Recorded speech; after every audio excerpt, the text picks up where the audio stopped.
Marketing research. Let us study about functions of marketing process. First point, marketing research. The first and initial work is marketing research. In simple words, it can be said that it is a process of collecting information regarding consumers' taste and preferences. In large-scale production, risk is higher in the present days. It is essential to have knowledge regarding the consumer's preference.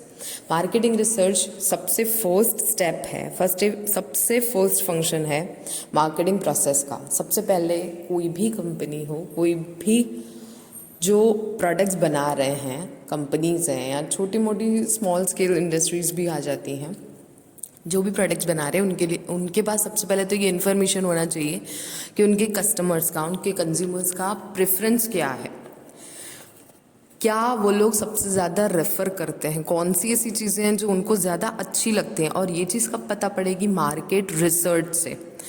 बहुत बार ऐसा होता है कई जगह के लोग, particular area के लोग जो हैं एक ही चीज़ को प्रेफर करते हैं. सेम टाइम उसी सिटी के लोग जो दूसरी एरिया से बिलोंग करते हैं वो किसी और चीज़ को प्रेफर करते हैं. तो ये चीज़ हो जाती है कि सबसे पहले आप मार्केट रिसर्च करो कि कहाँ पे कौन से प्रोडक्ट्स ज़्यादा चल रहे हैं जो आप प्रोड्यूस कर रहे हैं.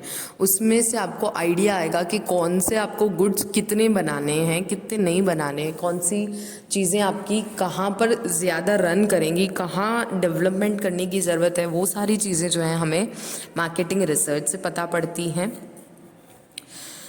Whether the product will be accepted or not by consumers, on the basis future forecast can be done. We get information regarding demand, price, competition and etc. For this there are number of methods to collect data. Questionnaire method, observation method, etc. अब इसमें बोल रहा है जैसे कि आपके जो भी प्रोडक्ट्स हैं कौन सी एरिया में ज़्यादा चलेंगे. जैसे हमने पहले बताया कि कौन से एरिया में आपके प्रोडक्ट्स जो हैं ज़्यादा चलेंगे, नहीं चलेंगे, क्या रीज़न से अगर वो नहीं चलेंगे, तो ये सारी चीज़ें जो हैं उससे पता पड़ेंगी. और आप फ्यूचर का एस्टिमेट लगा सकते हैं कि आप जो प्रोडक्ट्स प्रोड्यूस करने जा रहे हैं वो कितने जो है मार्केट में डेवलप होंगे, कितने आपके प्रोडक्ट्स जो हैं आपको सेल देंगे, उनकी डिमांड क्या है मार्केट में, प्राइजेस क्या चल रहे हैं, कंपटीशन, आपके कंपटीटर्स कौन कौन हैं, सारी चीज़ों का आपके पास नॉलेज होना चाहिए. ये सारी आपके पास इंफॉर्मेशन होनी चाहिए. सेम टाइम आप अगर ज़्यादा डेटा कलेक्ट करना चाहते हैं तो उसके लिए आप 2 मेथड से जा सकते हैं, questionnaire method and observation method. आपने देखा होगा बहुत बार कि हम लोगों को हम जैसे मॉल में जाते हैं तो नीचे वो लोग खड़े होते हैं और हमसे कुछ क्वेश्चंस करते हैं, लाइक कि अगर ये ब्रांड का प्रोडक्ट हो तो आप कौन सा प्रेफर करेंगे, आपका टेस्ट क्या है, आपका प्रेफरेंस क्या है, आपको कैसी चीज़ें पसंद हैं. सेम टाइम आपने देखा होगा बहुत बार यूट्यूब पे भी सर्वे बहुत बार आता है, वो क्वेश्चंस आते हैं कि कौन सा ब्रांड आइटम जो है आप सेलेक्ट करेंगे एंड ऑल. इसको कुछ नहीं, यही होता है marketing research. Now the second point, collection of products. In many cases products are manufactured at different places and they need to collect centrally, which is known as collection of products. Producers are scattered. Some producers are seasonally produced. Some products are produced on small scale and some products need further processing, and for all the reasons products collection is required. अब second step है collection of products. बहुत बार क्या होता है जो manufacturers हैं वो different places में चाहते हैं कि उनके जो प्रोडक्ट्स हैं वो सप्लाई किए जाएं. तो डिफरेंट जगहों पर अगर हमको ये चीज़ करानी है तो वैसे प्रोडक्ट्स जो हैं हमें बनाने भी पड़ेंगे. सेम टाइम जो प्रोड्यूसर्स हैं, बहुत प्रोड्यूसर्स जो हैं वो स्कैटर्ड होते हैं, मतलब कि एकदम कम जो है वो लोग रिस्क लेकर और चीज़ों को प्रोड्यूस करते हैं और चाहते भी हैं सेम टाइम कि हमारे प्रोडक्ट्स जो हैं वो ज़्यादा सेल हो. सेकेंडली होते हैं सीजनल प्रोड्यूसर्स, और जो स्कैटर्ड प्रोड्यूसर्स हैं वो नो डाउट ऐसे होते हैं बट वो एवरी रूटीन बेस्ड के होते हैं. और फिर सीजनल प्रोड्यूसर्स आते हैं, लाइक अब जैसे विंटर सीजन है तो वो लोग जो है गर्म कपड़े का, in the sense sweaters, jackets, mufflers, shawls, इन सब का लेकर और करते होंगे। सेम टाइम कुछ ऐसे इंडस्ट्रीज़ हैं जो स्मॉल स्केल बेसिस पे वर्क करती हैं। तो जो स्मॉल स्केल इंडस्ट्रीज़ हैं वो रहती तो पूरे ईयर ही हैं, लेकिन वो जो हैं एकदम लिमिट में चीज़ें जो है वो प्रोड्यूस करती हैं। कुछ प्रोडक्ट्स ऐसे होते हैं जो कि सीज़न वाइज या पर्टिकुलर किसी रीज़न की वजह से जो है बनाए जाते हैं ऑन ऑर्डर बेसिस और contract basis. Third, transformation of raw material into consumable goods.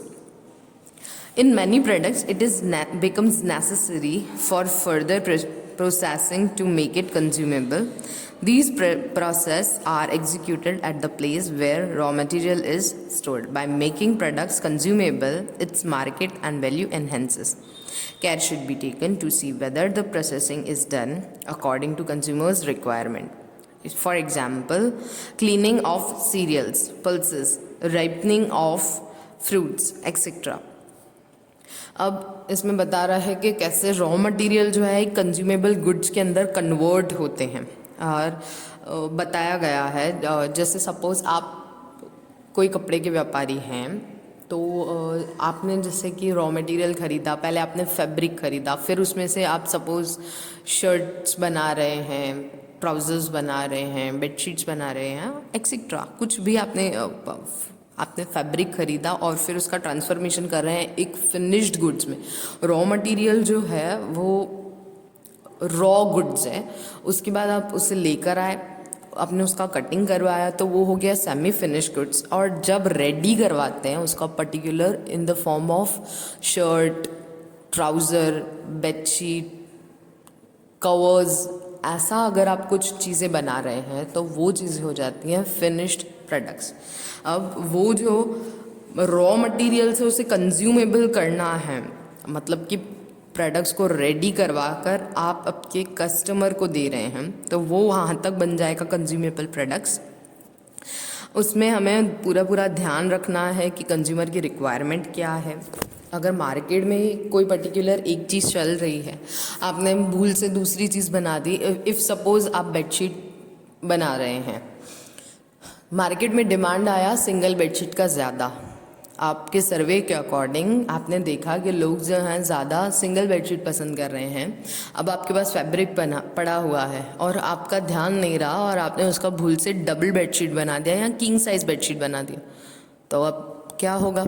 अब उस चीज़ की तो इतनी खास डिमांड ही नहीं है, मतलब आपके गुड्स तो सेल होंगे बट जितना फास्ट वो सेल होकर और आपको प्रॉफिट ज़्यादा देती, अब ये चीज़ जो है कि गलत डिसीजन की वजह से वो चीज़ नहीं हो पाएगी।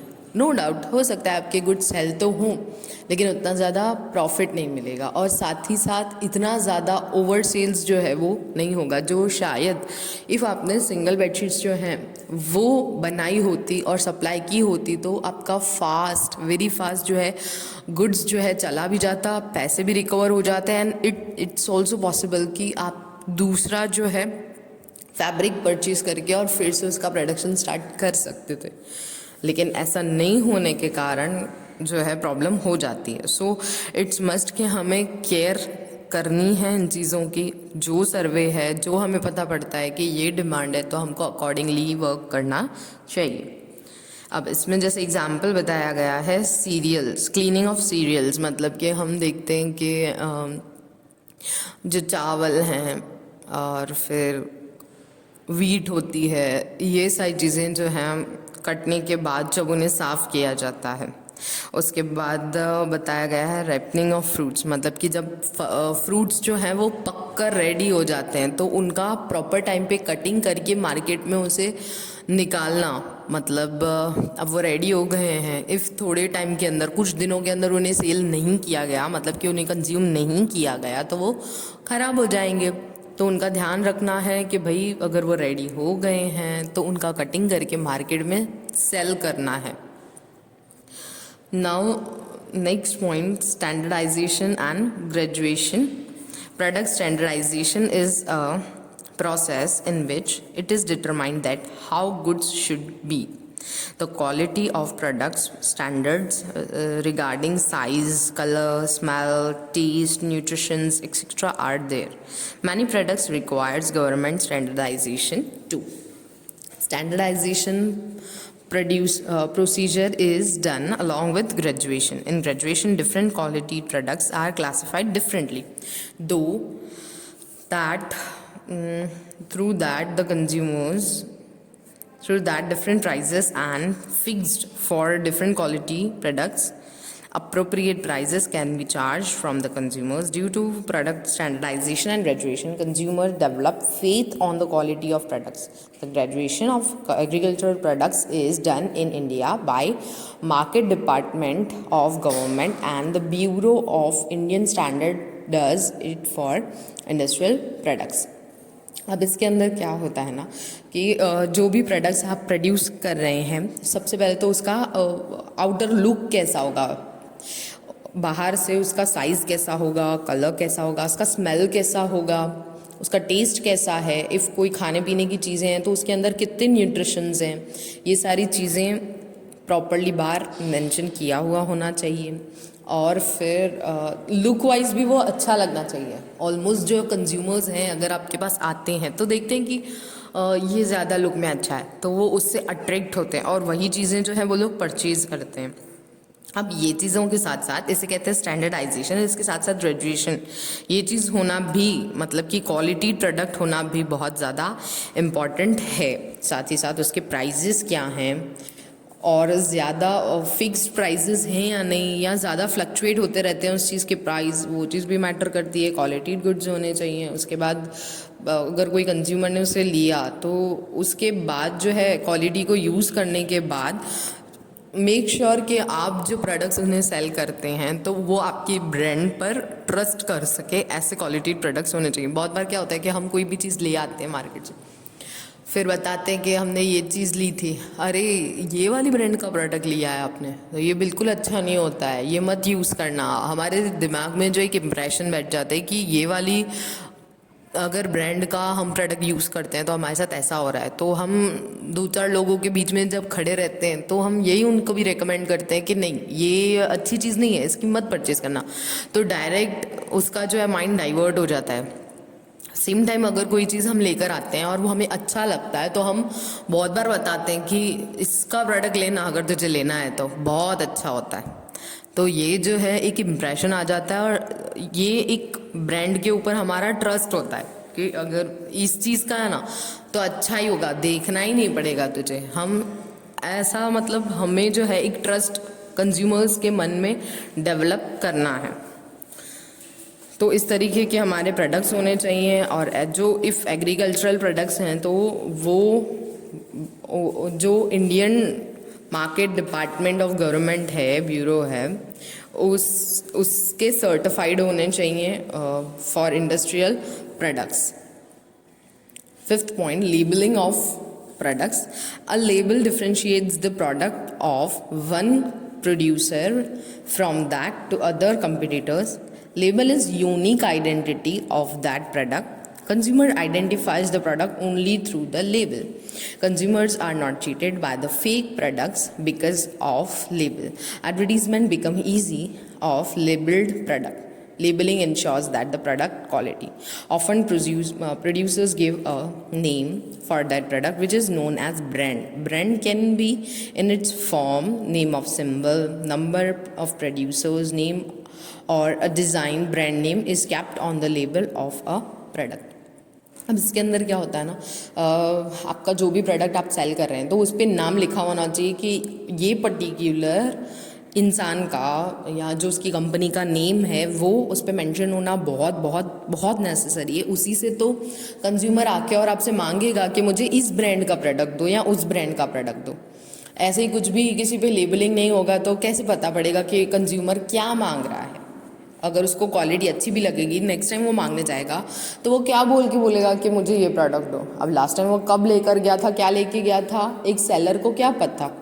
तो इट्स मस्ट कि आपका जो प्रोडक्ट है वो प्रॉपरली बाहर लेबलिंग किया हुआ होना चाहिए, उस पर ब्रांड नेम मेंशन होना चाहिए, आप क्या बेच रहे हैं वो मेंशन होना चाहिए, एंड उसकी पूरी डिटेल्स जो है बाहर कवर अप हो जानी चाहिए, जिससे कंज्यूमर को प्रॉब्लम ना हो, बाहर ही उसको सारा इन्फॉर्मेशन मिल जाए जो उसको चाहिए, ये वैसी चीज़ है या नहीं वहीं से मेंशन हो जाता है। सेम टाइम बहुत बार जो है एक सिम्बल्स भी दिखाए जाते हैं कि क्या है और क्या नहीं है, तो वो वहीं से हम पकड़ में आ जाता है कि ये कौन सी ब्रांड का प्रोडक्ट है। बहुत बार आपने देखा होगा कि जैसे हम एग्जांपल ले लेते हैं मोबाइल का,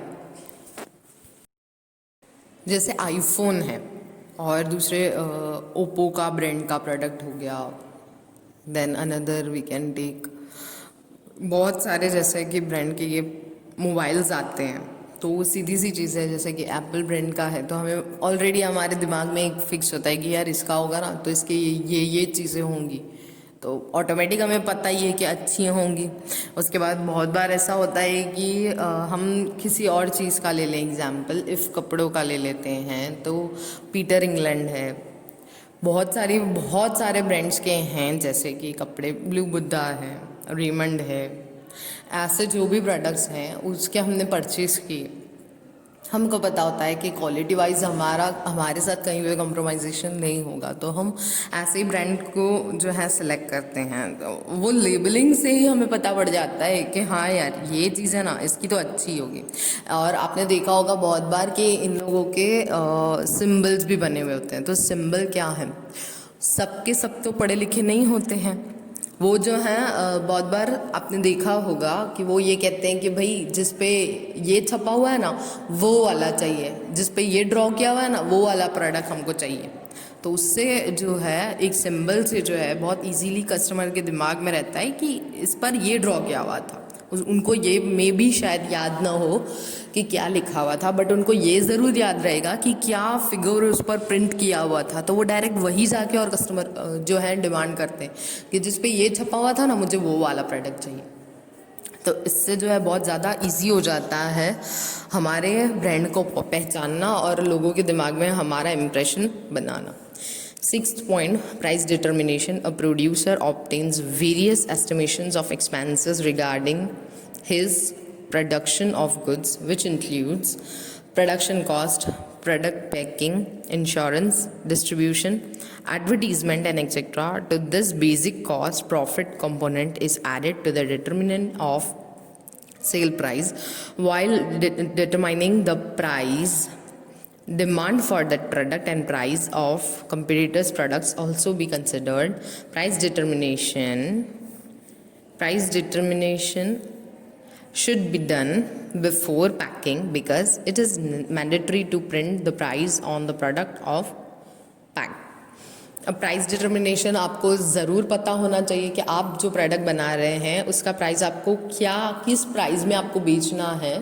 सेम टाइम आपके दिमाग में ये भी होना चाहिए कि आपका जो कॉम्पिटिटर है वो उस पर्टिकुलर प्रोडक्ट को कितने में बेच रहा है, उसी के बेसिस पर आप थोड़ा बहुत प्राइस का आइडिया लेंगे और अपने प्राइस को सेट करेंगे। तो इट्स मस्ट कि आपको पता हो, सेम टाइम आपको ये भी पता होना चाहिए कि उसके कौन से एक्सपेंसेस आपको लग रहे हैं, उसका प्रोडक्शन कॉस्ट कितना है, प्रोडक्ट कॉस्ट कितना है, इंश्योरेंस, उसका डिस्ट्रीब्यूशन, एडवर्टीज़मेंट का खर्चा, ये सारे प्रोडक्ट्स, ये सारी एक्सपेंसेस जो काउंट करने के बाद एट दी एंड आपका प्रॉफिट ऐड करने के बाद आप कौन से प्राइस पर उसको बाहर बेचना चाहते हैं वो मस्ट आपको क्लियर होना चाहिए। वो क्लियर होगा तभी तो आप जब लेबलिंग होता है उस पर मेंशन होता है, बहुत बार आपने देखा हो तो MRP, सेलिंग प्राइस, ये जो है मैन्युफैक्चरिंग डेट, ये सारी चीज़ें जो है कंपलसरी हैं जो प्रोडक्ट पर होनी ही चाहिए।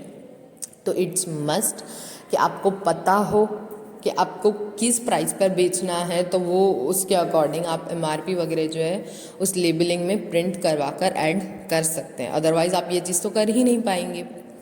Next 7th point, packing the product. Packing provides protection to the product as well as attract consumers towards the product. The direct for the use of product is also sometimes written on the product. Packing can also be called a garment for the products. Packing makes the use of products easier. Products can be easily transformed from one place to another due to packaging. Packing helps to preserve products quality and its features. Consumers becomes aware for the price from its packing itself. Different materials are used for packing different products: paper, plastic, jars, tin boxes, glass jars and etc. अब इसमें ये बताना चाहता है कि जो बाहर का पैकिंग ऑफ प्रोडक्ट है वो कैसा होना चाहिए। तो इट्स मस्ट कि उसका जो है बहुत प्रॉपर होना चाहिए पैकेजिंग, ताकि जो अंदर का हमारा प्रोडक्ट है वो ख़राब ना हो। सेम टाइम बहुत बार बाहर इंस्ट्रक्शंस लिखे हुए होते हैं कि डायरेक्ट सनलाइट से जो है इसे प्रिजर्व करके रखें, उसके डायरेक्ट कांटेक्ट में ना आने दें। ऐसे जो भी चीज़ें हैं वो बाहर मेंशन किया होता है पैकेजिंग पर। और ऐसा माना जाता है कि बाहर का जो पैकेजिंग है वो अंदर के प्रोडक्ट के लिए बाहर का एक गारमेंट है। फिर बहुत बार ये होता है कि बाहर से ही जो है कंज्यूमर उसका एस्टिमेट लगा सकते हैं कि यार इसका बाहर का लुक इतना अच्छा है, इतना प्रॉपर है, तो ज़रूर अंदर भी जो है उतनी अच्छी चीज़ होगी, तभी ना उसने भी बाहर के लिए इतना खर्चा किया होगा। ये एक माइंड सेट है कंज्यूमर का। सेम टाइम जो है डिफरेंट प्रोडक्ट्स को पैक करने के लिए डिफरेंट टाइप के जो पैकेजिंग मटेरियल्स हैं वो यूज़ होते हैं। बहुत बार पेपर में चीज़ें रैप होकर मिलती हैं हमें, बहुत बार प्लास्टिक के जार में मिलती हैं, बहुत बार बॉक्सेस में मिलती हैं, ग्लास में मिलती हैं, जार में मिलती हैं। इस टाइप के पैकेजिंग प्रोडक्ट्स जो हैं बाहर अवेलेबल हो जाते हैं हमें जो परचेज़ करना हो तो इट्स मस्ट कि जो बाहर का पैकेजिंग है वो एकदम प्रॉपर बेस में होना चाहिए, जिसको देखकर एक तो कंज्यूमर जो है अट्रैक्ट हो जाना चाहिए उसे लेने के लिए। तो इट्स मस्ट आपको ध्यान रखना चाहिए अगर कोई भी प्रोडक्ट्स ऐसे आप बना रहे हैं तो उसका पैकेजिंग वगैरह जो है वो सबसे पहले पैकेजिंग जो है वो बहुत ही बेटर होना चाहिए, तब जाके ही कंज्यूमर जो है उसे प्रेफर करेगा।